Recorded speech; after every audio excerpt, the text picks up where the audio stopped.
சங்கீதம்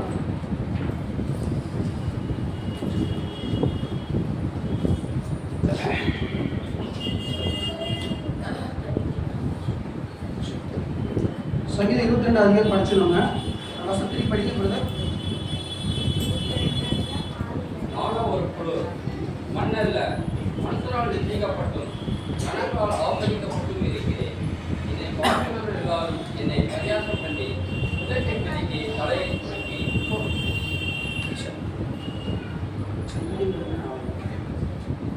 தமிழில் கூட ஒரு வித்தியாசமாக தான் இருக்கும். ஓகே, தாவீது எந்த காலகட்டத்தில் இந்த காரியம் சொல்கிறா அப்படின்னா, தாவீதுடைய பாவம் ரத்தத்தினால் கழுவப்படலை.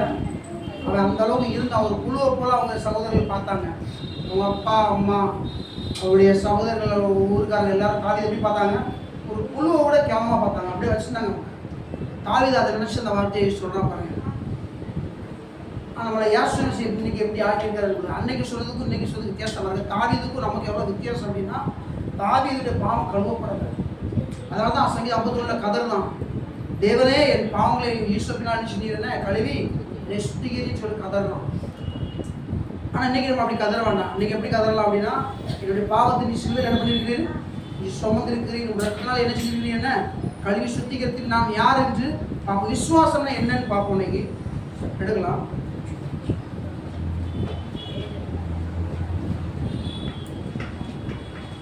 11:1 படிங்க.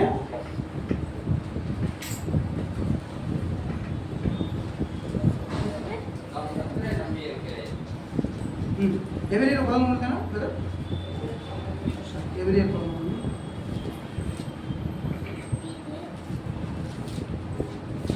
விசுவாசமானது நம்பப்படுகிறது உறுதியும் காணப்படாதவர்கள் நிச்சயமா இருக்கிறது. சரி,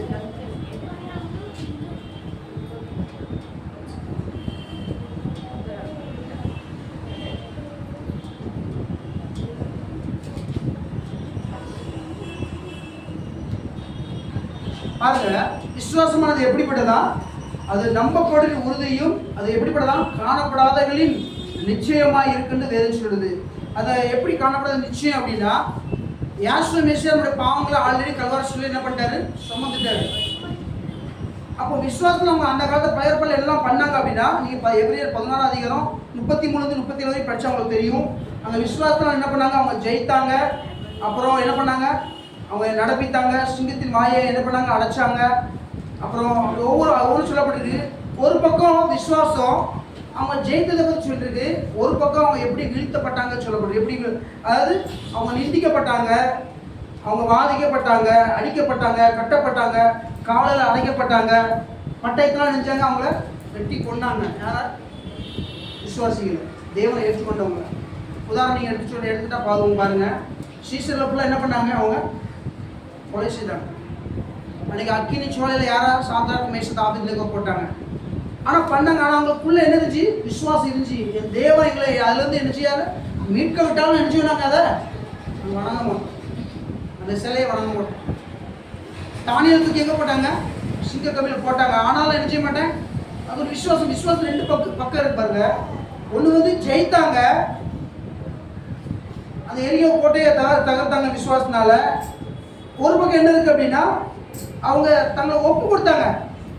வெட்டும்படியாக ஒப்பு கொடுத்தாங்க, தீவை தூக்கி போடுறதுக்கு ஒப்பு கொடுத்தாங்க, அடிக்கப்பட்டாங்க, அவங்க கட்டி விட்டு அடிச்சாங்க. அதுக்கு ஒப்பு கொடுத்தாங்க அவங்க. ஆனால் அதுக்குள்ள என்ன இருக்கு, விசுவாசம் இருக்கு. பாருங்க, விசுவாசத்தில் ஒரு பகுதி உயிர் தெழுந்தார்கள், ஒரு பகுதியில் நினைச்சாங்க மறித்தாங்க. வேத சொல்றபடி பாருங்க, அந்த வசனம் படிங்க. எபிரேயர் 11:33-37 படிங்க, புரியும் கொஞ்சம். ராஜ்யங்களை ஜெயித்தார்கள், நீதியை நடப்பித்தார்கள், வாக்குத்தத்தங்களை பெற்றார்கள், சிங்கங்களின் வாய்களை அடைத்தார்கள், அவித்தார்கள்,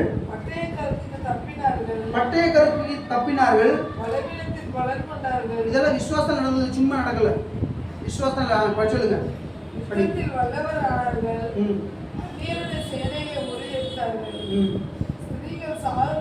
தங்களுடையவர்களை உயிரோடு எழுந்திருக்க பெற்றார்கள். வேறு சிலர் மேன்மையான உயிர்த்தெழுதலை அடையும்படிக்கு விடுதலை பெற சம்மதியாமல் பாதிக்கப்பட்டார்கள். வேறு சிலர் விந்தைகளையும் அடிகளையும் கட்டுகளையும் காவலையும் அனுபவித்தார்கள். கல்லெறிந்தார்கள், வாளால் அறுப்புண்டார்கள், பறிச்சு பார்க்கப்பட்டார்கள், பட்டயத்தினாலே வெட்டப்பட்டு மறித்தார்கள். செம்மறை ஆட்டு தோள்களையும் வெள்ளாட்டு தோள்களையும் கோர்த்து கொண்டு திரிந்து உறவையும் உபத்திரவத்தையும் துன்பத்தையும் அனுபவித்தார்கள். சரி பார்ப்போம். நம்ம ஏன் நம்ம நீதிமான அடிக்க சொல்ல வைக்க வேண்டியது அப்படின்னா, நம்ம ஆண்டவர் நீதிமான பிள்ளைய மாற்றிடுறாரு. அதெல்லாம் நினைச்சிட்டு நம்ம சொல்ல வேண்டியது இருக்கு. அதை பற்றி ஒரு சில வசனம் தியானிச்சுட்டு அப்புறம் இந்த விசுவாச செய்திகளை போகலாம். ரோமர் 6:10 படிங்க.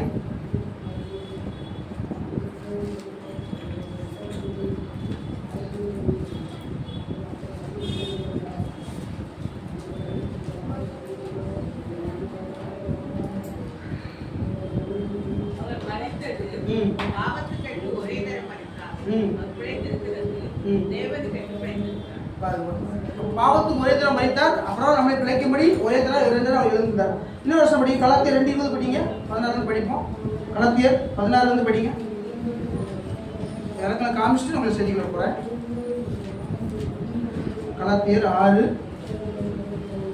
கலாத்தியர் 2:16 படிங்க.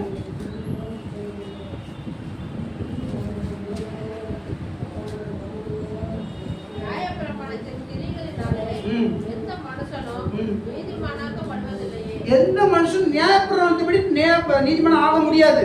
ஓகே. கிறிஸ்துவுக்குள்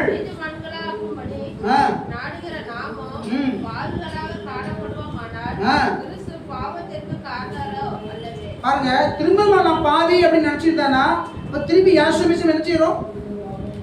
பாவத்தை நினைச்சு நம்ம நல்லா திருப்பி படிங்க வாபஸ் படிங்க. புரியல.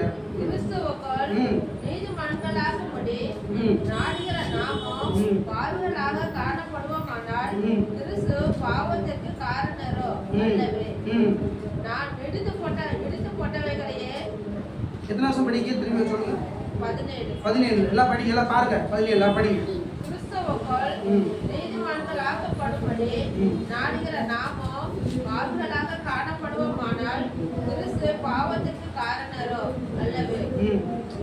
அடுத்தது நான் இடித்து போட்டவைகளையே நான் மறுபடியும் கட்டினால் பிரமாணத்தை மீறுகிறவன் என்று காணப்படுவேன். தேவனுக்கென்று பிழைக்கும்படி நான் நியாயப்பிரமாணத்தினாலே நியாயப்பிரமாணத்திற்கு மறித்தேனே. கிறிஸ்துவோட கூட சிலுவையில் அறையப்பட்டேன், ஆயினும் பிழைத்திருக்கிறேன். இனி நான் அல்ல, கிறிஸ்துவே எனக்குள் பிழைத்திருக்கிறார். நான் இப்பொழுது மாம்சத்தில் பிழைத்திருக்கிறதோ என்னில் அன்பு கொண்டு எனக்காக தம்மை தாமே ஒப்பு கொடுத்த தேவனுடைய குமாரனப்பட்டும் விசுவாசத்தினாலே பிழைத்திருக்கிறேன். நான் தேவனுடைய கிருபையை விருது வாங்குவதில்லை. நீதியானது நியாய பிரமாணத்தினாலே வருமானால் கிறிஸ்து மரித்தது வீணா இருக்குமே. பாருங்க, இந்த வசனம் நல்லா இன்னும் நிறைய வசனம் இருக்கு. நம்ம நீதிமான் எப்படி ஆக்கப்பட்டோம் அப்படின்னு நேர கடல் சில வசனம் சொல்றேன். இப்படி படிக்கிறதா நம்ம தாரம் இருக்காங்க. கொலோசியர் 5:23 இருக்கு. ரோமர் 6 ஸ்டார்டிங் ஃபுல்லா படிங்க. இதுல படிங்க. அப்போஸ்தலர் 2 அதிகாரம் 24-27 இருக்கு. சரி, படித்த தியானிக்க பாருங்க. யாசுமிசம் எப்படி நீதிமான் ஆக்கிறது பாருங்க. அப்படி நீதிமான் ஆக்குனதுக்கு அப்புறமும் நான் பாவி அப்படி சொல்லும் போது அவருடைய ஆசீர்வாதத்தையோ இல்லை அவர் வைத்துக்க அந்த திட்டங்களையும் நம்ம நிறைவேற்றி முடியாது. உதாரணத்துக்கு சொல்ற, ஒரு குழந்தை வந்து தகப்ப வந்து பிள்ளைன்னு எல்லாரும் முன்னாடி கூப்பிடுறான். அந்த பிள்ளை சொல்லுது, நீ எனக்கு அப்பா இல்லை, வேற எதாவது நான் பாவி, வேற எதாவது சொல்லுது நான் வேற அப்படின்னு சொல்லும் போது அந்த எல்லாருடைய தகப்பு என்ன ஆகும்? இன்ஸ்டன்ட் ஆகும்.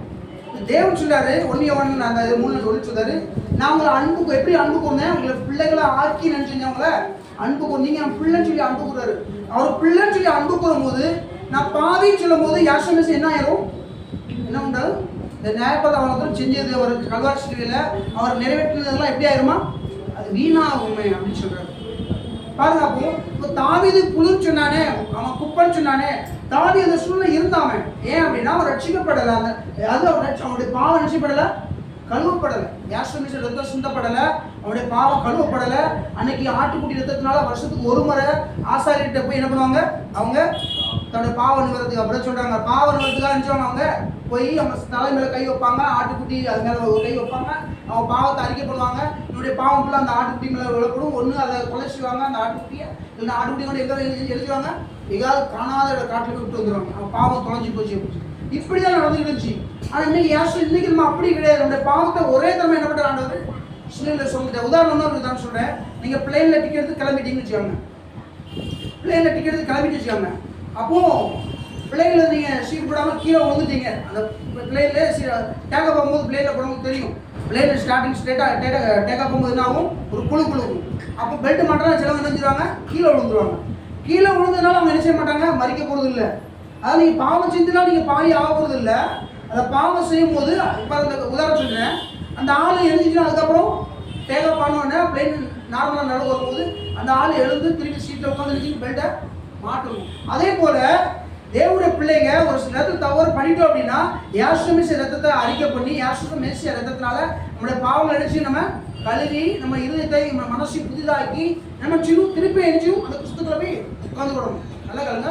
ஒருவன் கிறிஸ்துவுக்குள்ள இருந்தாலும் எப்படி இருக்கிறான்னா முழு சிருஷ்டியா இருக்கிறான். மலைகள் ஒளிந்தன எல்லாம் புதிய அந்த வார்த்தை அறிக்கை போகணும். ஒரு தவறு பண்ணிட்டோம் அப்படின்னா உடனே திருப்பி எழுந்துச்சிடணும். அதிலே படுத்திருக்கும் போது, அதிலே உலாவும் போது, அதிலே உழண்டு இருக்கும் போது அது எழுந்துச்சுது நம்மளை பாதி என்ற நிலைமையில கொண்டு போய் விட்டுருது. அப்போ பாருங்க, பாதிகள் எங்க பிரவேசிக்க முடியாது, தேவனுடைய ராஜ்யத்துல பிரவேசிக்க முடியாது வேதம் சொல்லுது. அப்போ நம்ம நீதிமானுங்கிற தன்மைக்கு வரணும். எப்போ வர முடியும் அப்படின்னா ஃபர்ஸ்ட் நம்ம யாரு, விசுவாசம் என்ன, விசுவாசம் எதுக்காக கொடுக்கப்படுச்சு, விசுவாசம் அவங்க எப்படி ஜெயிச்சாங்க, இவருக்கு அவங்களுடைய பாவம் கழுவப்படலை, ஆனாலும் அவங்க அந்த வார்த்தையை பிடிச்சுக்கொண்டு என்ன பண்ணாங்க, அவங்க உலகத்தை ஜெயித்தார்கள். சிங்கங்கள் வாயிலை கட்டினார்கள். அக்கினி சுவாயில போய் வேகாம மறிக்காம அவங்க எழுந்து நிறுத்தி அவங்க திருப்பி வெளியே வந்தாங்க. பாருங்க, அவங்களே ரத்தினால் கழுவப்படாதவங்களே அப்படி ஜெயித்தாங்க அப்படின்னா, அந்த வசனத்தை உட்கொண்டு அதுக்கு வைராக்கியம் ஆந்தாங்க அப்படின்னா, உதாரணம் சொல்றேன், யாசுமேசியா கூட தான் இருந்தாங்க சீசர்கள். ஆனா அது வரைக்கும் அவங்க அற்புதம் செய்யல. ஆனா யாசுமேசியா மரிச்சதுக்கு அப்புறம் அந்த பரிசுத்தவர் மேல இறந்ததுக்கு அப்புறம் அவங்க என்ன ஆயிட்டாங்க, ஒரு வித்தியாசம் அவங்களுக்கு வந்துச்சு. ஏன்னா அவங்களுக்குள்ள மறிக்க ரெடி ஆயிட்டாங்க. 12 சீசன்கள் ஒருத்தன் போயிட்டாலும் இன்னொரு அந்த இடத்துல ஏதாவது மத்தியாவ அந்த 11 சீசன் 12 சீசன் என்ன பண்ணாங்க, யாசுமேசியா என்ன பண்ணாங்க, ரத்த சாட்சியை மறித்தார்கள். ஏன்னா அவங்களுக்குள்ள பரிசுத்தம் வந்துட்டாரு. அந்த அதுக்குள்ள வல்லமே அவங்களுக்கு புரிஞ்சுக்கிட்டாங்க. இன்னைக்கு அதே பரிசுத்தாவியானவர் நமக்குள்ள நினைச்சிருக்காரு, இன்னைக்கு இருக்கிறார். அதான் நம்ம என்ன ஆக்கப்பட்டிருக்கோம், நம்ம நீதிமானாய் ஆக்கப்பட்டிருக்கோம். அதான் வேதம் சொல்லி, நீங்க வானத்தை பூமி உண்டாக்கிய யாசுமேசியா நீங்க ஆசீர்வதிக்கப்பட்டிருக்கீங்க. நம்ம எதை பேசுறோமோ அதை பெற்றுக்கொள்ளணும்னு வேதம் சொல்லுது. நம்ம பேசுவதில் எப்படி இருக்கணும், கவனமா இருக்கணும். நீங்க உயர்வானதை பேசுறீங்களா, உயர்வை பெற்றுக்கொள்வாங்க. உதாரணம் சொல்றேன், ஒரு 60 வயசு ஆயிட்டா ரிட்டையர்ட் ஆயிட்டு அப்படின்னா கவர்மெண்ட்ல அந்த ஆளுங்க வீட்டுக்கு போயிட்டு ஊர்ல சென்னை தமிழ்நாட்டில் பார்த்தீங்கன்னா ரிட்டையர்ட் ஆயிட்டா 60 வயசு ஆயிட்டுனா அதுக்கப்புறம் என்ன ஆகிறாங்க, கவர்மெண்ட் ரிட்டையர்ட் ஆகிட்டு நினைச்சு நம்ம ஆளை என்ன செய்ய போறோம் அப்படின்னு நினைச்சு மரணத்தை நோக்கி போயிட்டு இருப்பாங்க. அப்பாரு அவங்க என்னக்குள்ள மரணத்தை நோக்கி போகும். உதாரணத்துக்கு ஒரு ஆள் என்ன பண்ணிட்டாரு அப்படிங்க, தாம்பரத்துல ஒரு வயசு நாள் நல்ல ஆண்டவர்கள் இருந்த மனுஷன், கிறிஸ்துவ நல்ல சர்ச்சை குடும்பமாக போயிட்டு வந்த ஆள் தான். நல்ல அந்த மனுஷன் நல்லா ஆதிக்கிடுவாங்க மனுஷன் இருந்தேன். ஒரு இடத்துல பிள்ளைங்க சரியாக கவனிக்கல. இவருக்கு ரிட்டையர்ட் ஆகி 65 தாண்டிட்டு கீழே வந்து நடக்க முடியாது, கம்போஸ்டில் நடப்பார். ஆனால் பாஸ்ட் மீட்டிங் வீட்டில் வைக்கிறாங்க. வீட்டில் எப்போது 2 மாதம் 3 மாதம் ஊரில் வைப்பாங்க. அப்படி வைக்கும்போது என்ன ஆகிட்டா, பாஸ்ட் உள்ள வராங்க. பார்த்தா அவங்க வீடு சின்ன வீடு தான். வீட்டுக்கு வெளியே என்ன இருக்குன்னா, அந்த அடக்கம் பண்ணுற பாக்ஸ் தெரியுமா, அந்த பாக்ஸ் வெளியே இருக்கு. பாஸ்ட் அவங்க எல்லாம் முடிச்சு அதாவது அந்த வீட்டில் எப்போ ப்ரேயர் மீட்டிங் வைப்பாங்க. வந்து பார்த்தா பிள்ளைக்கு போகும்போது எல்லாரும் சிஸ்டே உள்ள போகிறாங்க, என்னடா பாக்ஸ் வெளியே வச்சுருக்காங்க அப்படின்னு. அப்போ ப்ரேயர் முடிச்சு இந்த ஐயாவை கேட்குறாங்க, என்னங்க நீங்கள் பாக்ஸ் வெளியே வச்சுருக்கீங்க, என் பிள்ளைக்கு சரியாக என்ஜி பண்ணிக்கல, எனக்கு கவனிக்க மாட்டேங்குது. ஒருவேளை நான் மறைச்சிட்டோம்னா எனக்கு பாக்ஸ்லாம் பண்ணி எனக்கு கிறிஸ்துவ எப்படி அடக்கம் பண்ணுவாங்களா இல்லையான்னு தெரியல. அதெல்லாம் நினச்சி நான் முதல்ல நினச்சிட்டு என்னோட பைசால நல்ல ஒரு சூப்பர் கட்டியாக வாங்கி வச்சுட்டேன் செலவு பண்ணி அப்படின்னு சொல்லுவேன். பாருங்க, அதுக்குள்ளே ஆனால் அவர் வச்சுட்டாரு. ஆனால் ஒரு மறிக்கல 10-12 வருஷம் வாழ்ந்தார் அவர்.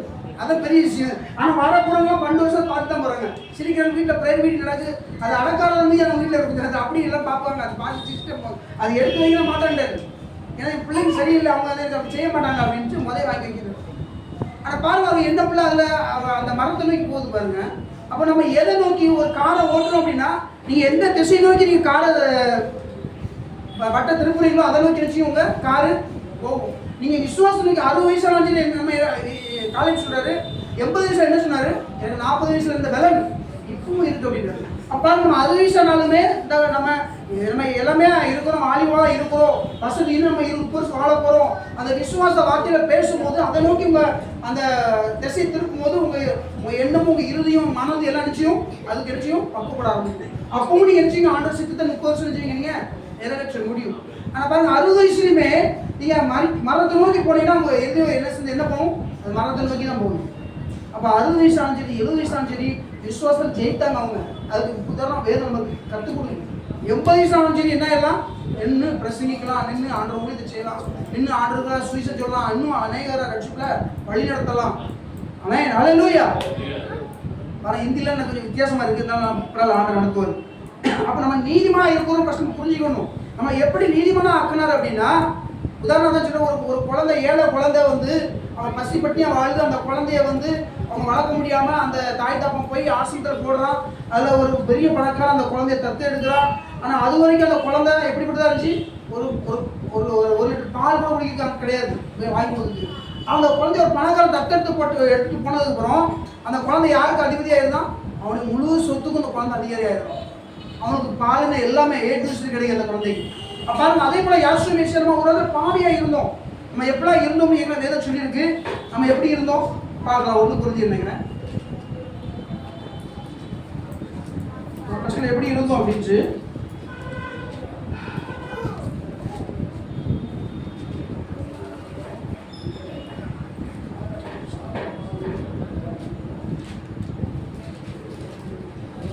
ஆறு 9 படிங்க. 6வது அதிகாரம் 1 கொஞ்சம் 6 9 10 11 படிச்சுங்க. அநியாயக்காரர் தேவனுடைய ராஜ்யத்தை சுதந்தரிப்பதில்லை என்று அறியீர்களா? வஞ்சிக்கப்படாதிருங்கள். வேசி மார்க்கக்காரரும் விக்கிரக ஆராதனைக்காரரும் விபச்சாரக்காரரும் சுய புணர்ச்சிக்காரரும் ஆண் புணர்ச்சிக்காரரும் திருடரும் பொருளாசைக்காரரும் வெறியரும் உதாசீனரும் கொள்ளைக்காரரும் தேவனுடைய ராஜ்யத்தை சுதந்தரிப்பதில்லை. உங்களில் சிலர் இப்படிப்பட்டவர்களா இருந்தீர்கள். சிலர் மட்டும் இல்ல, கட்சிக்கு விட மாட்டேன் எல்லாருமே அப்படிதான். எப்படி இருந்தோம்? நம்ம இப்படிதான் இருந்தோம், பாவத்தோட இருந்தோம். படிங்க.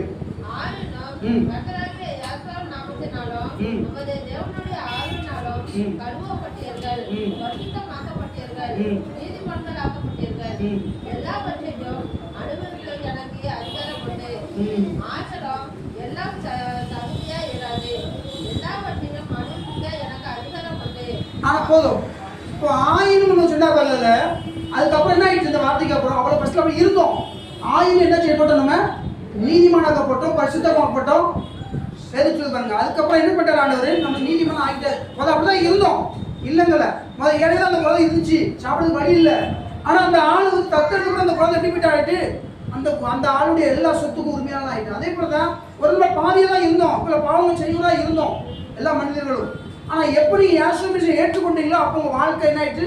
ஒரு புதிய வாழ்க்கையில் வந்துட்டீங்க. அவருக்குரிய சுபாவம், அவருக்குரிய சாயல், அவருக்குரிய ஆசீர்வாதம், ஐஸ்வர்யம், சமாதானம், சந்தோஷம் உங்களுக்குள்ள என்ன ஆயிட்டு? அவர் சமாதானத்தின் தேவனாக இருக்கிறார். அவர் நம்மளை எழுச்சி அந்த சமாதானத்தை நமக்கு ஒரு வரும்போது எப்படி இருப்பானா? உங்களை பரிசுத்தமாக்கி உங்களை விசுவாசத்தில் எழுச்சி வரா வழி நடத்துவான். வேதம் சொல்லுது எப்படி? அப்போ அந்த சமாதானத்தை தேவனை நோக்கி போகும்போது நம்மளை விசுவாசத்தில் பெருக செய்து அவர் வழியில் நடக்க செய்வார். இன்னொரு வருஷம் படிக்கலாம்.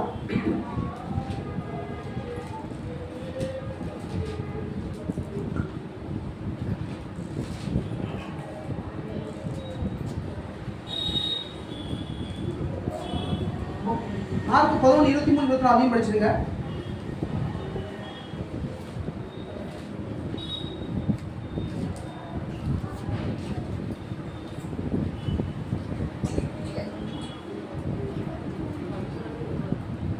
மார்க் 11 எவனாகிலும் இந்த மலையை பார்த்து நீ பெயர்ந்த சமுத்திரத்தில் தள்ளிட்டு போய் சொல்லி எவனாகிலும் இந்த மலையை பார்த்து நீ பெயர்ந்து சமுத்திரத்தில் தள்ளிட்டு போய் என்று சொல்லி நான் சொன்னபடியே நடக்கும் என்று தன் இதயத்தில் சந்தேகப்படாமல் விசுவாசித்தார்.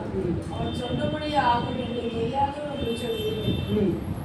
அதுக்கப்புறம் நீங்கள் ஜெபம் பண்ணும்போது கீழே கேட்டுக்கொண்டிருந்தோம் அவளை பெற்றுக்கொள்வோம் என்று விசுவாசிக்கிறேன். அப்பொழுது அவள் உங்களுக்கு உண்டாகும் என்று சொல்கிறேன். பாருங்க, எவனாயும் இந்த மலையை பார்த்து நீ பெயர்ந்து சமுத்திரம் தள்ளுண்டு போ என்று சொல்லி தான் சொன்னபடியே நடக்கும் என்று தன் இதயத்தில் சந்தேகப்படாமல் விசுவாசித்தால் அவன் சொன்னபடியே என்ன செய்யணும்? நடக்கும். எலியா அப்படிதான் பாருங்க, வார்த்தைக்கு அந்த வார்த்தைக்கு ஈக்குவலா இருந்துச்சு பாருங்க. எலியா பேசலாம், மழை பெய்யும் சொன்னா என்ன செஞ்சு மழை பெய்யாதுன்னு சொல்லி ஆக பதறலாம் சொன்ன ராஜா பதறலாம். இவன் சொன்ன மழை பெய்யுது, இவன் சொன்னலாம் என்னச்சு மழை நிக்குது. பாருங்க இந்த வார்த்தையின்படி இப்ப யாசுமிச பூமியில வந்து இருக்கும்போது அவர் என்ன சொன்னார் அப்படின்னா, படிங்க மத்தேயு 9:27-29 நீ படிச்சது தெரியும். 2 குருடர் வராங்க, படிச்சுங்க. மத்தேயு 9:27-29. இயேசு அவ்விடமிட்டு போகையில் 2 குருடர் அவர் பின்னே சென்று, தாவீதின் குமாரனே, எங்களுக்கு இரங்கும் என்று கூப்பிட்டார்கள். அவர் வீட்டிற்கு வந்த பின்பு அந்த குருடர் அவரிடத்தில் வந்தார்கள். இயேசு அவர்களை நோக்கி, இதை செய்ய எனக்கு வல்லமை உண்டு என்று விசுவாசிக்கிறீர்களா என்று கேட்டார். அதற்கு அவர்கள், ஆம், விசுவாசிக்கிறோம் ஆண்டவரே என்றார்கள். பாருங்க இங்க யாசுமிச ஏன் கேட்கிறாரு அப்படின்னா, நீங்க விசுவாசிக்கலாம் ஏன் கேட்கிறாரு அப்படின்னா, இதுக்கு முன்னாடி என்ன அம்பரத்தில் 2 நாள் முன்னாடி மீட்டிங்ல வந்து செய்தி கொஞ்சம் ஒரு 10 நிமிஷம் கொடுத்தேன். ஏன் இந்த வார்த்தை எல்லா இடத்துலையும் பார்த்தீங்கன்னா மத்தையிலையும் ஒவ்வொரு நாள் கவனிக்கிறேன். மார்க்கு அப்போஸ்தலர் எல்லாத்தையும் சொல்றாரு பாருங்க. மத்தேயு மார்க்கு எல்லாம் சொல்றாரு. ஒரு அற்புதம் செய்ய முன்னாடி நீங்க விசுவாசிக்கலாம்னு கேட்கிறாரு. ஏன் அப்படின்னா அங்க ஒருத்தர் விசுவாசிக்கல. எங்க அவர் ஸ்டார்டிங் அவர் ஊழி தாக்கிக்கும் போது அதை படிப்போமா அந்த காரியத்தை ஒரு வார்த்தை லைட்டா தியானிச்சுக்கோ. இல்லை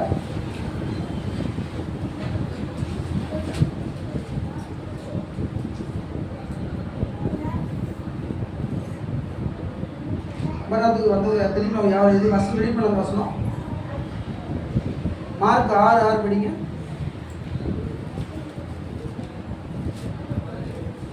மார்க்கு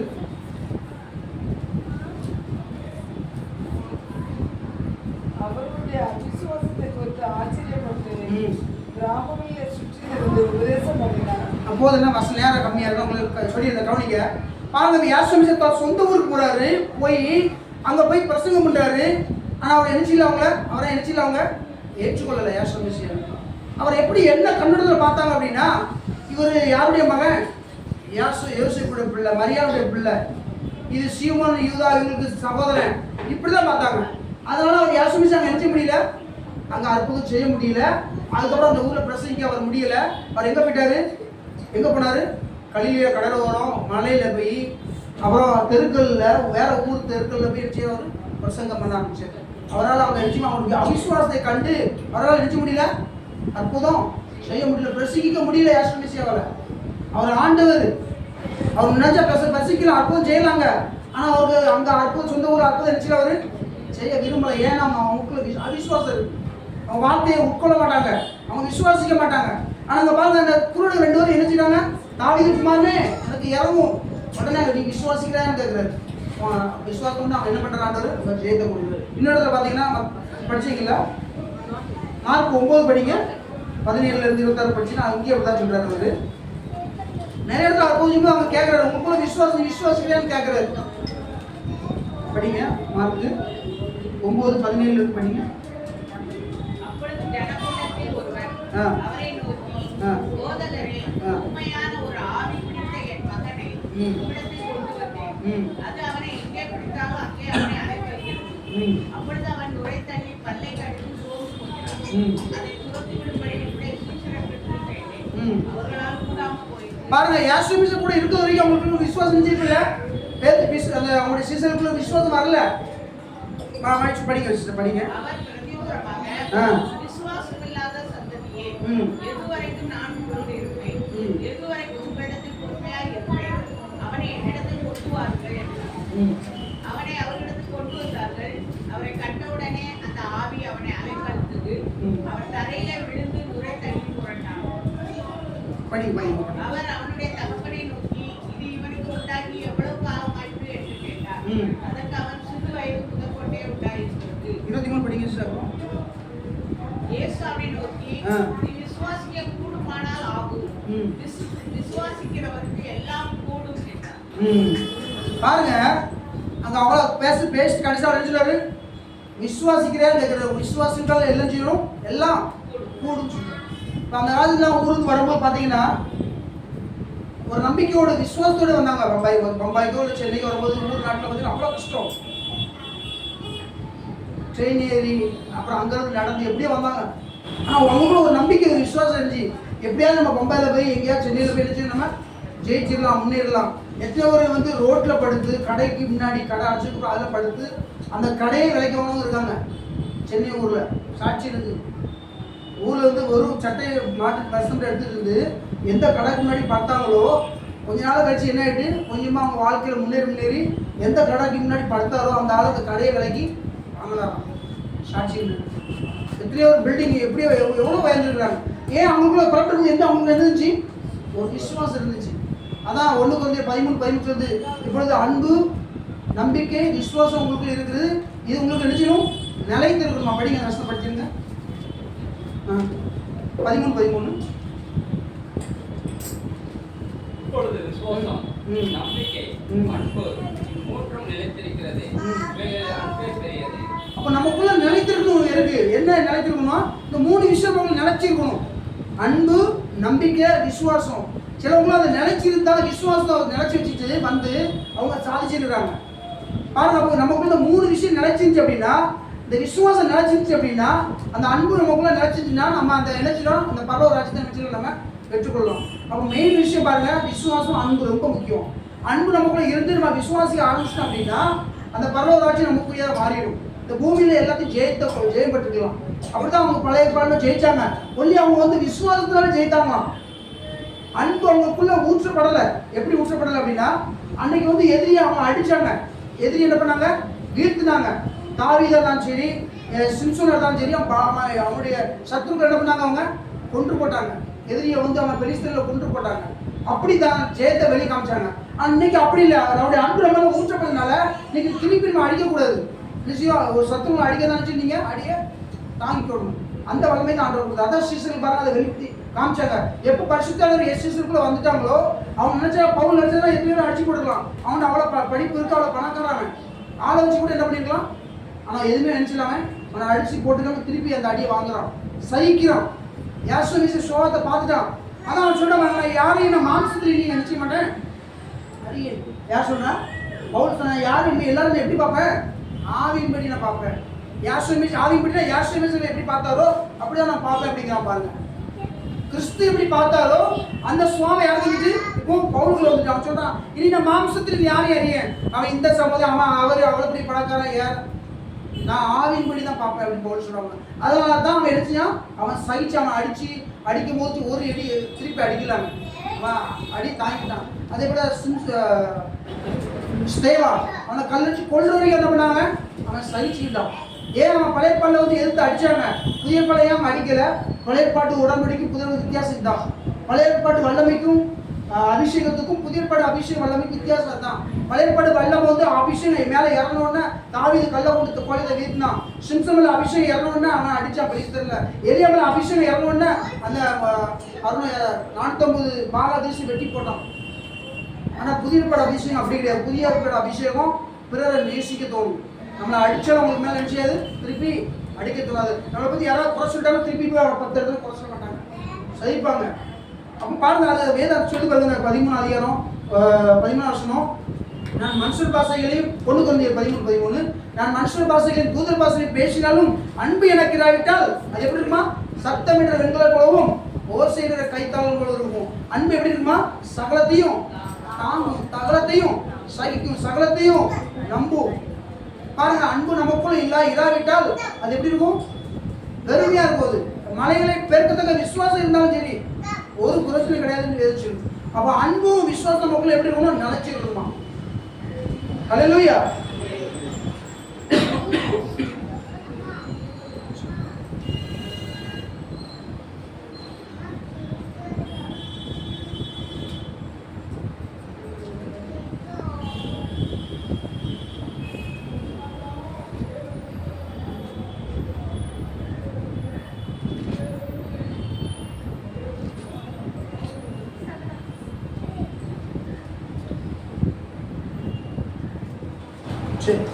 எபிரேயர் 12:1 படிங்க.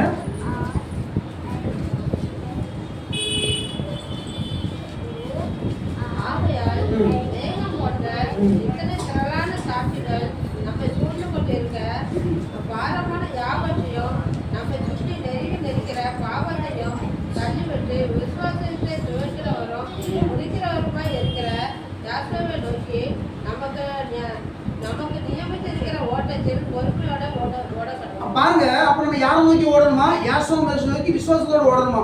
பாருங்க, அன்னைக்கு கடலில் பிறகு கப்பல் போதுச்சாங்களேன், அது முடிஞ்சுட்டு என்ன நங்கூரம் என்ன பண்ணிடுவாங்க, கடலில் போய் பார்த்து தெரிச்சு கப்பல் என்ன பண்ணிடுவாங்க, நிப்பாட்டி இருப்பாங்க. எப்படி நிப்பாட்டி? சும்மா நிற்காது, கீழே நங்கூரம் போட்டிருப்பாங்க. எத்தனை அலைகள் வந்தாலும் சரி, எத்தனை புயல் வந்தாலும், எத்தனை காற்று வந்தாலும் கப்பல் வச்சு எரிச்சு ஆமாம் தண்ணி வெளியே வரைக்கும் வரும், அது கப்பல் நிச்சயம் அப்படி நங்கூரமாக நின்றுருவோம். அதே மாதிரி நீங்கள் கிறிஸ்துக்குள்ள நினைச்சிட்டீங்க விசுவாசத்தில் அப்படின்னா, எத்தனை பிரச்சனை வந்தால், எத்தனை அவமானம் வந்தாலும் சரி, எத்தனை சோதனை வந்தாலும் சரி, இல்லை எத்தனை கடனோ இல்லை எவ்வளோ பிரச்சனை வந்தாலும் சரி, நம்ம நினச்சி மட்டும் ஆர்டர் விட்டு ஸ்ட்ராங்காக நின்றுவோம். யோதாஸ் காலத்து ஓடிட்டான், ஆனால் மற்ற சீசன் நினைச்சில அவங்க நங்கூரமாக நின்றுட்டாங்க. அப்படி பாருங்க, நம்ம வாழ்க்கையில விசுவாசமுக்குள்ள எப்படி இருக்கணும், நங்கூரமாக நினைச்சு நம்ம போட்டு நம்ம கிறிஸ்துக்குள்ள நினைச்சு நம்ம வளரணும். 1 தெசலோனிக்கர் 2:13 படிங்க. 1 தெசலோனிக்கர் 2:13.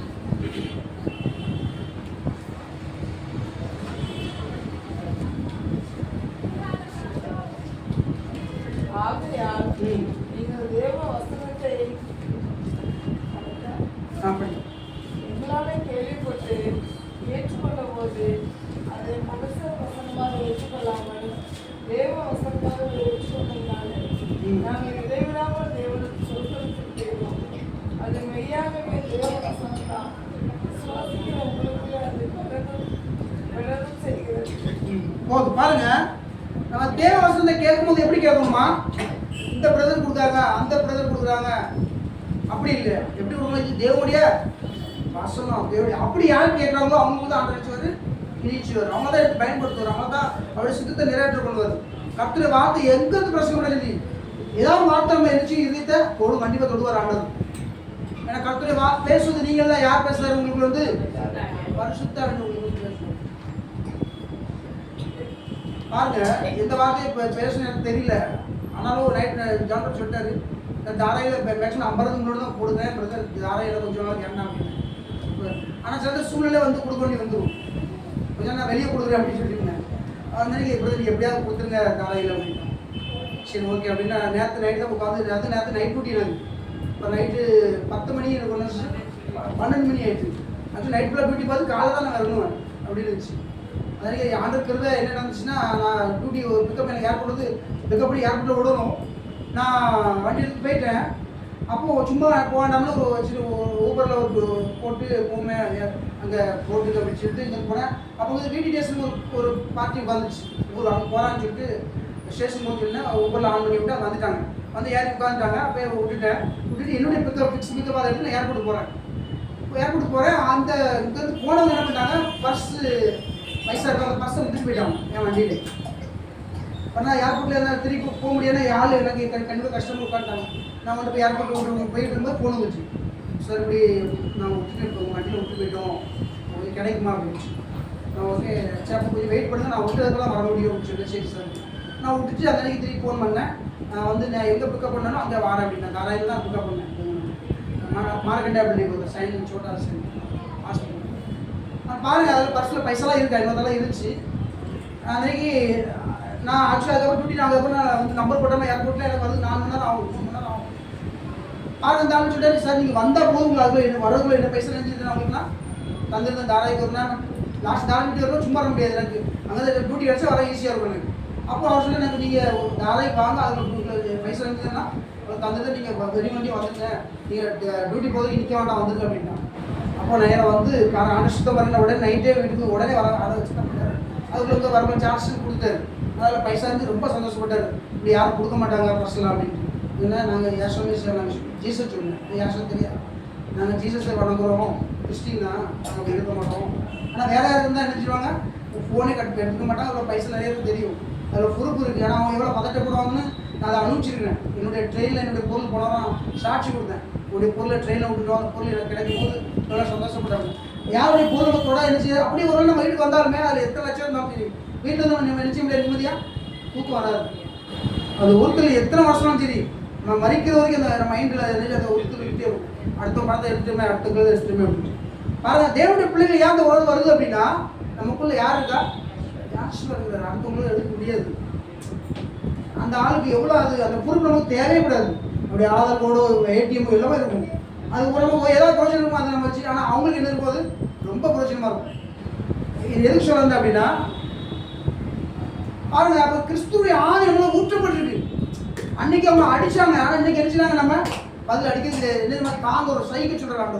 அந்த சைக்கிள் தான் எல்லாத்தையும் சைக்கிள் தான் நிச்சயம் என்னோட பரலோகத்தை பிரவேசிப்பு அப்படிங்கிறது. அப்போ நமக்கு யார் சொல்ல அந்த ஆவி மேல ஊற்றிட்டாரு. யார் என்ன சொன்னாலும் சரி அவங்களை நினைச்சு நம்ம சினேகிச்சு நம்ம நினைச்சு நம்ம சைக்கிறதா நம்ம ஆண்டு நினைச்சிருக்க நம்ம மாற்றிக்கிறாரு. படிக்கலாம் ஒரு வருஷம் படிச்சுட்டு முடிச்சுக்குவோம்.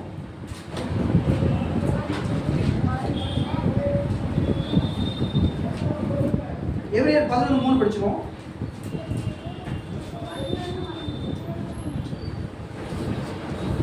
விசுவாசத்தினாலே நாம் உலகங்கள் தேவனுடைய வார்த்தையினால் உண்டாக்கப்பட்டது என்றும் இவ்விதமாய் காணப்படுகிறவைகள் தோன்றப்படுகிறவைகளால் உண்டாகவில்லை என்றும் அறிந்திருக்கிறோம்.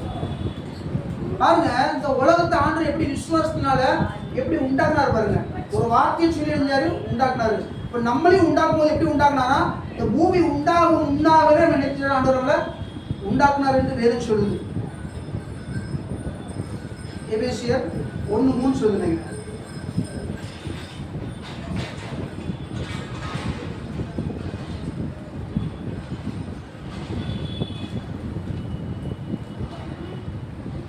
நம்முடைய கர்த்தராகிய இயேசு கிறிஸ்து பிதாவாகிய தேவன் அவர் கிறிஸ்துவுக்குள் உன்னதங்களிலே ஆவிக்குரிய சகல ஆசீர்வாதத்தினாலும் நம்மை ஆசீர்வதித்திருக்கிறார். 4வது படிங்க சார். நமக்கு முன்பாக நாம் அன்பில் பரிசுத்தம் உள்ளவர்களும் குற்றம் இல்லாதவர்களுமாய் இருப்பதற்கு அவர் உலகத்தோடு நாம் கிறிஸ்துவுக்குள் நம்மை தெரிந்து கொண்டபடியே.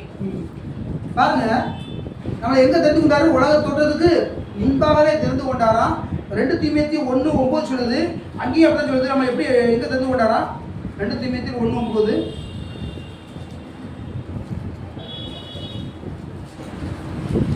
இங்கிலீஷ்ல கரெக்டாக சொல்லியிருக்குது. தமிழில் வந்து ஆதிகாலம் முதல் சொல்லியிருந்தேங்க. 2 தீமோத்தேயு 1:9 அவர் தம்முடைய கிரியைகளின்படி நம்மை ரட்சியாமல் அவர் கிரியையின்படி ரட்சிக்காமல் எப்படி பண்ணாரா, அவருடைய தீர்மானத்தின்படி அவருடைய தீர்மானம் போட்டிருக்காரு. அந்த தீர்மானத்தின்படி நம்ம படிங்க. ஆதிகாலம் முதல் கிறிஸ்து இயேசுவுக்குள் நமக்கு அருளப்பட்ட கிருபைப்படி நம்மை ரட்சித்து பரிசுத்த அழைப்பினாலே அழைத்தார். எப்படி ஆச்சாரம் பாருங்க. அங்கே சொல்றாரு ஒரு இடத்துல, உங்களை எப்படி பண்ணாரு, முன்குறிச்சி அழைச்சி அதுக்கப்புறம் என்ன பண்ணாரு, உங்களை பரிசுத்தமாக்கி உங்களை நீதிமாக்கினார் அப்படிங்கிறாரு. என்ன சொல்றாரு, ஒரு உலகத்தோடு முன்னாலே உங்களை தெரிந்து கொண்ட ஆல்ரெடி இந்த வானபூமி உண்டாகுது முன்பாகவே. இங்கிலீஷில் படிச்சுன்னா அது கரெக்டாக இருக்கும். பிகின் இப்போ கொண்டு போங்க, பிஃபோர் த வேர்ல்ட் பிகின் போடுவோம் இங்கிலீஷில். அதான் போட்டுருக்கு. உலகம் உண்டாகும்னாலே நம்ம என்ன பண்ணுறோம், நம்மளை தெரிந்து கொண்டாங்க. நீங்கள் ஏதோ ஒரு ஏழாம் வந்து உட்காரல, ஆல்ரெடி உங்களை ஆல்ரெடி ஃபஸ்ட் என்ன பண்ண கிறிஸ்துக்குள்ள சிருஷ்டித்து வச்சுட்டு அவரை வச்சு தனக்குள்ள வச்சுட்டு அவங்களெல்லாம் நம்மளாம் அதுக்கப்புறம் இந்த பூமிக்கு அந்த சரியான நேரத்தை அனுப்பி வச்சுட்டாரு. இந்த சைடில் நினைப்பி தாய்த்தப்பா வயிற்றுல இருந்துச்சுன்னு நீ பிறக்கணும். அப்புறம் இந்த வார்த்தை நீங்கள் வந்து கேட்பீங்க. யாசமேசியா அந்த ஆலயத்திலிருந்து பிரசிங்க போராண்டு எப்பவுமே சொல்லப்பட்டுச்சு, பழைய ஏற்பாடு சொல்லிட்டாரு ஆல்ரெடி. அதுக்கப்புறம் எத்தனையோ வருஷத்துக்கு அப்புறம் தான் யாசமேசியா நின்று அந்த பைபிள் எடுக்கிறாரு, எடுத்து பிரசங்கிக்கிறாரு. அதே போல நீங்க இந்த இடத்துல உட்காந்து கர்த்தருடைய வார்த்தையை கேட்பீங்க, ரட்சிக்கப்படுவீங்க. உங்களை பரலோகத்துக்கு வழி நடத்துறதுக்கு வார்த்தைகள் பிரசங்கிக்கப்படும். எல்லாம் ஆண்டவர் என்ன பண்ணிருக்காரு, ஆல்ரெடி உங்களை எல்லாம் நியமிச்சு வச்சிருக்காரு. அதை நீ கிரியப்படி நம்ம பார்த்துட்டு இருக்கோம். ஆனா ஒண்ணு அமேன் ஹல்லேலூயா. ஆனா ஒரு நாள் நம்ம பரலோகத்துக்கு போகிறதுக்கு விசுவாசிக்கும் போது தான் அந்த பரலோகத்துக்கு போக முடியும். ஆனா அந்த பரலோகத்துக்கு போவது யார் கையில இருக்கு அப்படின்னா, தேவனுடைய கையில இல்லை. யார் கையில இருக்கு, நம்ம கையில இருக்கு. ஆதாமும் இந்த பூமியில பாவி இல்லாம அவன் நீதிமனையே வாழ்ந்துருக்கலாம். அது யார் கையில அந்த ஐயர் கொடுத்து ஆதாம் கையில கொடுத்தாரு. அதே போல மனுஷன் கையில எல்லாத்தையும் கொடுத்துட்டாரு. ரட்சிப்பு நம்ம கையில கொடுத்துட்டாரு. நீ ரட்சிப்பை வழி நடக்கிறது, பரலோகத்துக்கு போகிறது எல்லாமே யார் கையில கொடுத்தாரு, அதிகாரத்தை மனுஷன் கையில கொடுத்தாரு. அவர் உயிர்த்திலிருந்து சகல அதிகாரம் செய்து எனக்கு கொடுக்கப்பட்டிருக்கு. இப்போ இந்த அதிகாரத்தை யாரை கொடுக்குறேன், ஜனங்களுக்கு சீசர்கிட்ட கொடுக்குறாரு, ஜனங்கிட்ட கொடுக்குறாரு. யாரை ரட்சிக்கப்படுறோ அவங்க கையில கொடுக்குறாரு. அப்போ அதிகாரம் நம்மகிட்ட இருக்கு. ஆனால் ஒவ்வொரு ஆசீர்வாதமும் இருக்கு. அது எல்லாமே விசுவாசத்து மூலமாக பெற்றுக்கொள்ளலாம் அப்படின்னு வேதம் சொல்லுது. இவன் எபேசியர் 1:3 படிச்சு நம்முடைய கர்த்தராகிய யாசமேசியாவை பிதாவாகிய தேவனுக்கு ஸ்தோத்திரம், அவர் கிறிஸ்துவுக்குள் உன்னதங்களில் ஆவிக்குரிய சகல ஆசீர்வாதங்களும் என்ன பண்ணியிருக்காரா, ஆசீர்வதிச்சிருக்கிறாரு. இன்னைக்கு எல்லாம் ஒன்றும் இல்லாமல் தெரியலாம். நான் சொல்லலாம், ஊருக்கு வரும்போது ஒன்றும் இல்லாமல் தான் அம்மாய்க்கு வந்தாங்க, சென்னைக்கு வந்தாங்க. ஆனால் வரும்போது விசுவாசத்தோடு வந்தாங்க. இன்னைக்கு அதுக்கு இன்னைக்கு இன்னும் வீடு இல்லாமல் இருக்கலாம், ஏதோ ஒன்றும் இல்லாமல் தெரியலாம். ஆனால் நீங்கள் விசுவாசத்தே இருங்க. 1 வருஷமோ 2 வருஷமோ 10 வருஷம் சரி, நீங்கள் உங்கள் உயர்வை பார்த்தோன்னா அந்த 10 வருஷம் முன்னாடி உங்களை பார்த்துருக்காங்களா, அவங்க ஆச்சரியப்படுவாங்க. அல்லேலூயா. ஏன்னா நீங்க விசுவாசத்துல பிழைச்சிட்டீங்க. நம்ம எப்படி பிழைக்கிறோம்? நீதிமான் எப்படி பிழைப்பானா? விசுவாசத்தினால பிழைப்பானா. அப்புறமா ஒவ்வொரு சுவாசமும் விசுவாசத்தினால போயிட்டு இருக்கு. நம்ம விசுவாசத்தினால பேசிட்டு இருக்கோம். வாழ்க்கை விசுவாசத்தினால ஒவ்வொரு நாளும் நம்ம கடத்திட்டு இருக்கோம். அன்னைக்கு பழைய பாட்டில் வாழ்ந்த எல்லாருமே விசுவாசத்தினால வாழ்ந்தாங்க. மோசே அந்த குழந்தைய, மோசே அந்த சின்ன பிள்ளையா இருக்கும்போது அவங்க பெற்றவங்க எப்படி பண்ணாங்கன்னா விசுவாசத்தினால என்ன பண்ணாங்கன்னா ஒழிச்சு வச்சாங்க. ஏன்னா அந்த காலத்துல ஏக்கம் உண்டவங்களுக்கு 400 வருஷம் அவங்க அடிமையா இருந்தாங்க. ஒவ்வொரு பிள்ளைகளும் பிறக்கும் போது அவங்க என்ன நினைப்பாங்களா, இந்த குழந்தை 400 வருஷம் என்ன செய்யாதான் இந்த பார்வன் இருந்து விடுதலை ஆக்கிறாதா அப்படின்னு நினைப்பாங்களாம். ஏன்னா 4 வருஷம் அடிமையான 4 வருஷம் எத்தனை ஜெனரேஷன் பேர் பாருங்க. 5 சந்ததி 6 7 வருஷம் வாழ்றோம் அப்படின்னா 400 வருஷம் அடிமையா இருக்கிறாங்க ஜனங்கள். எத்தனை சந்ததி அவங்க அடிமையா இருந்திருக்காங்க. அப்போ ஒவ்வொரு சந்ததியும் குழந்தைகள் பிறக்கும் போது நினைச்சுவாங்க, அந்த குழந்தை பிறந்தோடனே இந்த குழந்தை இந்த 8th இருந்து இந்த பார்வன் விடுதலை என்ன ஆக்கிறாதா அப்படின்னு நினைப்பாங்க. அப்போ அதே போல தான் அந்த மோசையை ஒழிச்சிக்கும் போது அப்படி நினைச்சாங்க. என்ன நினைச்சாங்கன்னா இந்த குழந்தை நம்மளா நினைச்சாது இந்த இஸ்ரேல் அந்த 8th இருந்து நம்மளை விடுவிச்சிடாதா அப்படின்னு நினைச்சு ஒழிச்சு வச்சாங்களாம். ஆனால் அந்த விசுவாசத்தோடு ஒழிச்சு வச்சாங்களாம். அந்த அவருடைய சகோதரி அந்த பேர் மிரியாம், அவள் அந்த குழந்தை ஓடும்போது படி விசுவாசத்தோடு ஓடுறீங்க.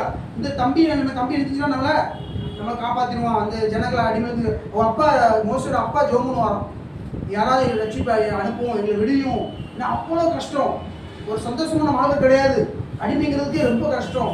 வெளிநாட்டில் போய் வாழ்றாங்க, அவங்கள்ட்ட போய் கேட்டால் தெரியும் அடிமைனா எப்படி அப்படின்னு சொல்லி.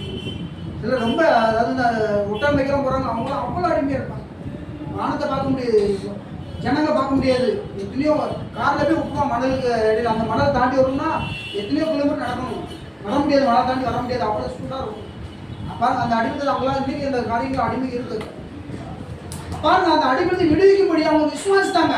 இன்னைக்கு எல்லாம் நம்ம ஒரு சிலருக்கு அடிமையாக இருக்கிறோம், ஆனால் விசுவாசிட்டே இருக்கும்போது அந்த கடலில் இருந்து பிரச்சனையிலேருந்து ஆண்டவர் வச்சு கொஞ்சமாக அவங்கள மேலே தூக்கிட்டு வரும். பந்து எப்படி தண்ணியில் வச்சா எப்படி மேலே வந்துருமோ அதே போல விசுவாசிக்கிற பிள்ளைங்க ஒரு நாள் நினைச்சவங்க மேலே வந்து ஆவாங்க. தாவீது விசுவாசி தான், அவன் ஆடுதான் வச்சுக்கிட்டு இருந்தான், அவன் சகோதரி இறைச்சியை தான் பார்த்தாங்க. ஆனால் ஒரு நாள் வந்துச்சு கோலியாத்தை ஜெயிக்க முடியாது, ஆண்டவர் நிறுத்தினார் வந்து. ஆனால் இவங்க என்ன நினைச்சாங்க, பயிர் நமக்கு சாப்பிடுறது தம்பி கொண்டுலாம் நினைச்சாங்க. ஆனால் அவனை ஆண்டவர் அழைச்சி எது கொடுத்தாரு, அவங்க ஒரு ஜெயத்தை கொடுக்கும்படி, இஸ்ரேல் ஜனங்களுக்கு ஜெயத்தை கொடுக்கும்படி. அவன் இஸ்ரேல் தேவனை ஒருத்தன் நிந்திச்சுக்கிட்டு இருக்கான், அவனை 40 நாள் நிந்திச்சுக்கிட்டு இருக்கான். அவனை கொள்ளும்படியாக, அவனை ஜெயம் கொள்ளும்படியாக அந்த தேசத்துக்கு ஒரு புதிய ராஜா, தேவனுடைய இதுக்கு ஏற்ற ஒரு ராஜா ஒரு எழுப்பும்படியாக ஆண்டவர் என்ன பண்ணாரு, தாவீதை கொண்டு வந்து நிறுத்திட்டாரு. அதே போல யோசிப்பே அப்படிதான். அவன் யோசிப்பு அவனை நிந்திச்சாங்க, சகோதரருக்கு எவ்வளோ பேசினாங்க, அவமானப்படுத்தினாங்க. இவங்களாம் மேலே நிற்கிறாங்க, அவன் குழியில கிடக்கான், குழியிலிருந்து கூப்பிட்றான் என்னை எப்படியா காப்பாற்றினா. ஆனால் ஒரு நாள் வந்துச்சு, யோசிப்பு மேலே நிற்கிறான் மேடையில், அவங்க சகோதரர் என்ன பண்ணுறாங்க, அவனை வணங்குறாங்க. காலை அப்படி மாறுது பாருங்க, ஆண்டவர் காலத்தை அப்படியே மாற்றிடுவார். இன்னைக்கு உயர்வாக இருப்பாங்க, இன்னைக்கு கீழே இருக்கலாம். ஆனால் ஆண்டவர் என்ன பண்ணுவார், விசுவாசத்தில் இருந்தால் என்ன பண்ணுவார், அப்படியே இறக்கிடுவார். எப்படி என்ன பண்ணுவார், இப்படி தூக்கிடுவார். யார் விசுவாசிக்கிறாங்களோ அவங்க நினைச்சுக்கிற ஆண்டவர் உயர்த்திருக்காது. வேதத்துக்கு ரொம்ப சாட்சி இருக்கு, ஏகப்பட்ட சாட்சி இருக்கு. யாரெல்லாம் ஆண்டவர் விசுவாசத்தோடு பிடிச்சிருந்தாங்களோ எவ்வளோ கீழே தான் சரி அவன் மேலே தூக்கி எரிஞ்சுக்கிற ஆண்டவர். அந்த இவர் படிப்பார் ஜான் ஜெபராஜ், கீழே கிடந்த என்ன மேலே தூக்கி வச்சு ஒரு பாட்டு உண்டுல, கீழே கிடந்த என்ன மேலே தூக்கி வச்சு கிருபை உயர்த்தினீங்க, நான் உம்மை துதிப்பேன், நான் உம்மை துதிப்பேன், கிருபை மேல கிருபை தந்த உம்மை துதிப்பேன், நான் உம்மை துதிப்பேன், நான் உம்மை துதிப்பேன், கிருபை மேல கிருபை தந்த உம்மை துதிப்பேன். பாருங்க 2 Corinthians 8:9 சொல்லுது, அவர் எப்படி நம்ம ஐஸ்வர்யம் ஆக்குறாரு அப்படின்னா சும்மா அப்படி ஆகல. ஏன்னா அவர் நம்மளுடைய பாவங்களுக்காக அவர் மறித்து பாவம் அறியாத நம்ம என்ன பண்ணார், அவர் நீதிமான ஆக்குறாரு எதை சொல்லுது, Corinthians சொல்லுதுல. அது நம்ம அதை பார்க்கலாம். இன்னொரு வருஷம் படிக்க பாருங்க. அப்போ 2 Corinthians 8:9 சொல்லுது, நாம் நம்முடைய கர்த்தராகிய இயேசு கிறிஸ்து கிருபையா இருந்திருக்கிறோம், அவர் ஐஸ்வர்யம் உள்ளவராக இருந்தும் நாம் அவருடைய தரித்திரத்தினால் ஐஸ்வர்யம் ஆகும்படிக்கு நமக்காக அவர் என்ன பண்ணாரா, தரித்திரரானாராம். பாருங்க அவர் எடுத்துருக்காரு, உங்களை ஐஸ்வர்யம் ஆக்குது அவர் வேதம் சொல்லுது. வேதம் சொல்லிட்டு இந்த வாக்குத்தத்தை நிறைவேற்றிட்டார் ஆண்டவர். ஒரு நாள் நினைச்சு இந்த வாழ்க்கையில் நினைச்சு நம்ம வாழ்க்கையில நிறைய நாம் ஐஸ்வர்யம் ஆகும்படியாக அவர் என்ன பண்ணலாம், தரித்திரரானார். ஒரு அப்பா கஷ்டப்பட்டு விடிய வேலை செஞ்சு ஒரு பேங்க்ல போட்டு வைக்காரு வச்சுக்கலாம், மாதம் ஒரு 10,000 ரூபாய் போட்டு வைக்கிறாரு. நான் ஒரு 20 வருஷம் கழிச்சு அந்த சொல்றாரு, என்னுடைய எல்லா பேங்கும் யாருக்கு மக மேலே ஒரு மாதம் 1000 2000 போட்டு வச்சுக்கலாம். ஒரு 20 வருஷம் கழிச்சு என்ன எப்படி ஒரு பெரிய அமௌண்ட்டு வரும். ஆனால் அவளுக்கு தெரியுமா, அது இப்போ தெரியாது. ஆனால் அவர் என்ன பண்ணியிருக்காரு, உங்கள் அம்மாவோ அப்பா என்ன பண்ணுறாங்க, நீங்கள் பிள்ளைகளை எடுத்துருங்க, பைசா போட்டே வரீங்க. ஒரு 20 வருஷம் கழிச்சு என்ன செய்யாது? பிள்ளைக்கு இப்போ தெரியாது, ஆனால் அன்னைக்கு என்ன செய்யும் தெரியும். அவர் சொல்லிட்டாரு உங்களை ஐஸ்வர்யம் ஆகிட்டேன்னு சொல்லிட்டாங்க, இப்போ தெரியாது. நம்ம விசுவாசம் எப்படி இருக்கும்? குழந்தைய போல இருக்கும். ஆனால் விசுவாசம் பெருக பெருக பெருக பெருக உங்களுக்காக ஒரு ஐஸ்வர்யத்தை வச்சிருக்காரு, ஒரு ஆசிரியத்தை வச்சிருக்காரு. அதை நீங்கள் பெறும்போது தான் தெரியும். அந்த விசுவாசம் வந்து முதிர்ச்சி அடையும் போது என்ன செய்வது உங்களுக்கு தெரியும். நீங்கள் எப்படியே உயரத்தில் இருப்பீங்க அப்படின்னு பாருங்க. நம்மளை பரலோக ராஜ்யத்துக்கு அழைக்கும்படி தான் என்ன பண்ணார் ஆண்டவர்? நம்மளை பூமிக்கு நம்ம நிச்சயம் அனுப்புனார். அந்த பரலோகத்தை நிறைவேற்றும்படியாக நமக்குள்ள விசுவாசத்தை நினைச்சிருக்காரு, நமக்குள்ள ஊன்றிருக்காரு. அந்த விசுவாசத்தை நாளுக்கு நாள் பெருக செய்து அந்த நல்ல போராட்டத்துக்கு போராடி அந்த விசுவாசத்தை அந்த ஓடணும். நம்ம யார் நோக்கி ஓடணுமா? நம்மளை துவக்கினவர் யாரு? நம்ம விசுவாசம் துவக்கினது யாரு? நிச்சயா. அப்போ அந்த முடிக்கிறது அவர் தான். எல்லாரும் ஒரு நாள் நிச்சயம் நம்ம ஒரு நாள் நிச்சயம் பண்ணோம் ஓட்டத்தை எல்லாரும் முடிக்க வேண்டியிருக்கு. நீ ஓடுற எல்லாரும் ஒரு நாள் முடிப்போம். ஆனால் முடிக்கும் போது நம்ம எப்படி முடிக்கிறோம்? அங்கிருந்து நம்ம ஆரம்பம் பின்னாடி நம்ம யாசனை செஞ்சவர் நீ எப்படி ஓடலை, உன்னுடைய லைனில் ஓடனையா இல்லை அடுத்தவன் லைனில் ஓடனையா, எல்லாத்தையும் அந்த நிச்சயம் நம்ம பார்த்துட்டே இருப்பார். நம்ம அடுத்தவங்களுக்கு தீங்கு செய்யாமல் நம்முடைய வாழ்க்கை நமக்கு நியமிச்சு ஓடுறது கரெக்டாக ஓடிட்டோம் அப்படின்னா நம்ம கூடிய பந்தய பொருள் நினச்சி நம்ம பெற்றுக்கிறோம். தேவன் ஆசீர்வாதம். ஹல்லேலூயா.